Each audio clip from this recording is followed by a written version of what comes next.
Diyan, natapos na ang girlfriend mo o ang wife mo sa'yo. Ito ay kapag wala ng tensyon. Kapag hindi mo na maramdaman ng tensyon, wala ng attraction. If there's no tension, there is no attraction anymore. Okay? Bakit? Kasi, ang mga babae, dramatic yan. By nature. Dramatic yan. Based sa aking research.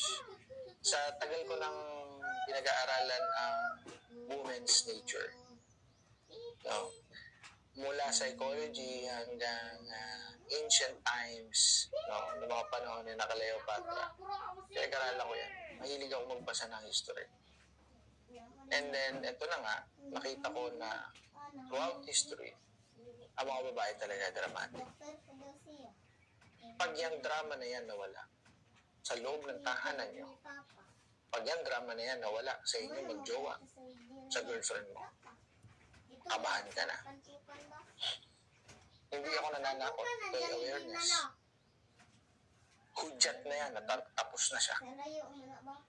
Ibig sabihin, yung nature niya na maalalahanin, yung nature niya na pansin ang pansin sa'yo, yung nature niya na ikinokorek ka, yung nature niya na laging remind sa'yo, yung nature niya na inaaway ka niya, yung nature niya na siya ay makulit, no? Siya ay sala sa lamig, sala sa init, pinakikita niya yun sa'yo. No? So, yun yung nature niya. At dapat ikaw ay magpasalamat doon. Dahil ibig sabihin, mahal na mahal ka ng asawa mo, ng wife mo, mahal na mahal ka ng girlfriend mo. Dumadating nga sa point na parang nanay mo na yung girlfriend mo. Dumadating sa point na parang nanay mo na yung wife mo. Be thankful for that. It means that mahal ka niya. Mahal na mahal ka niya. Pero pag nawala yung tension na yan, na nahimik sa isang tabi, wala na siyang pakialam sa'yo.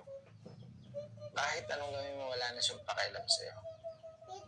Ibig sabihin, yung woman's nature, yung nature niya bilang babae, yung kanyang tunay na pagkatao bilang babae, ay hindi na yun niya ipinakikita sa'yo at hindi mo na nakikita at nararamdaman sa kanya. Tapos na siya sa'yo. Ang mga babae, no, hindi yan humihiwalay, hindi yan nanloloko dahil gusto niyang makipag-sex o kaya ay gusto niyang magkameron ng mas higit sa'yo na lalaki. Hindi yun ganun. Yung kasi ang naiisip ng mga kalalakihan na malandi, makati ang kanilang asawa, ang kanilang wife, ang kanilang girlfriend. Kaya nagkaganito. Kaya naging nawala yung tension, nawala yung attraction. Minakita ng iba. Gaslighting yun. Dapat alam mo kung bakit nagkaganon. Alam niyo kung may nagkaganon? Matagal nang nasasaktan ang inyong girlfriend o ang inyong wife. Sobrang tagal na niyang nasasaktan. Mahaba ang pasensya ng mga babae. Hindi yan agad-agad-alis. Matagal na siya nasasaktan, taon na, buwan na, kinikim-kim niya yan.